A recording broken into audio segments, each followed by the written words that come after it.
Good morning. It's Dave McPherson here with Queen's Gold Beekeeping and Apiaries. So today I'm in the shop and we're building some migratory bee lids, or lids for the hot tops of the hives. Lids that I use, they are, like say, a migratory lid, which just means it's when the hives are packed together, they fit a little bit tighter so you can get the hives right up next to each other when you're moving them around. The ones that I build also have a shim that runs all the way around the top, so that way when I'm putting in any type of pollen patties or any other type of feed, I have that extra little bit of space up on the top of the hive, so that when I'm not crushing any bees when I'm trying to put it into place. So for these lids, I use 3/4 inch Hive plywood, which is 20 inches by 17. I know that is a little bit bigger than what the actual dimensions on the top of the hive are, and I do that for a reason, so that when it goes on, I'm not trying to force things into place. And again, crushing bees. Crushed bees aren't happy bees, and they decide that's when the alarm pheromone goes out. So anyway, 20 by 17 plywood. For the spacers, I use 1 inch by 1/2 inch, just strapping.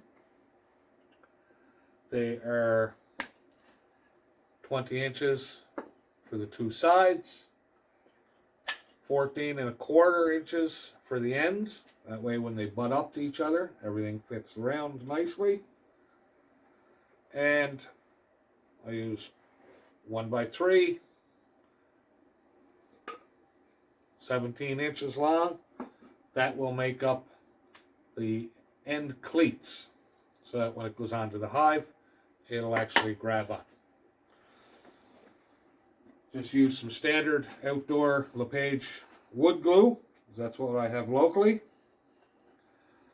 I glue everything so that it sits in nicely, and the staples are only there to help hold everything in place. They're not actually doing the work. Now, the ends are the important ones that need to fit completely right up, butted into place. The sides, they'll hang over a little bit. That's not a huge deal, but I want the ends to be in place so they are butted right up. And the reason being is when I put the shims on, they will have an extra piece of wood to be able to get to. Once those ends are in place, then I can just put a little bit of pressure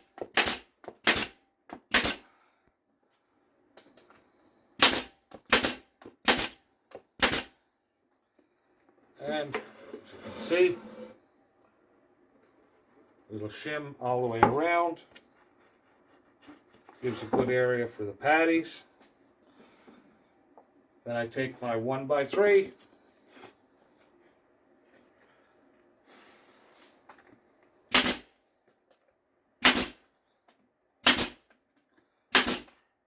and as I said, I want to butt it completely up, so that way I can have 2 different areas of the wood to be able to nail to. By doing that, I get a much stronger hold.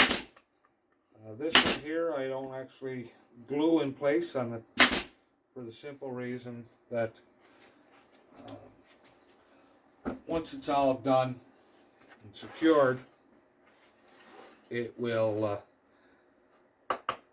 this is one that it doesn't get any pressure on when it's being pulled or applied. So I don't have to worry about that. Now, if you'll bear with me for 1 second here.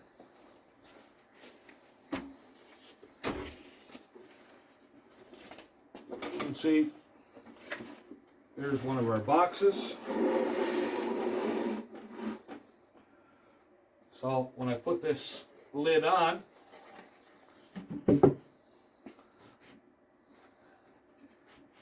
fits quite nicely. It has approximately maybe an extra 2 mil worth of movement, but it will stay on. I don't have to force it down. And you can see where the feeder shim is. That will hold everything in place for my patties. And I use Reflectix on the insides of the hives.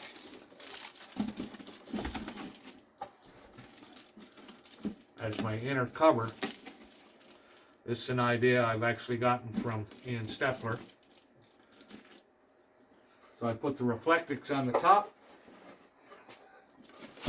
Those shims hold that in place. And I can put the pollen patties over the underneath it, above the frames, and we're not crushing any bees. Thank you very much. I hope you have a great day. Have a great beekeeping season, and we'll see you again soon.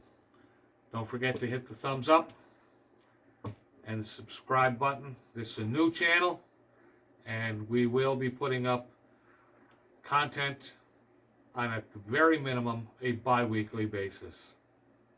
This is Dave with Queen's Gold Beekeeping. We'll see you on the other side.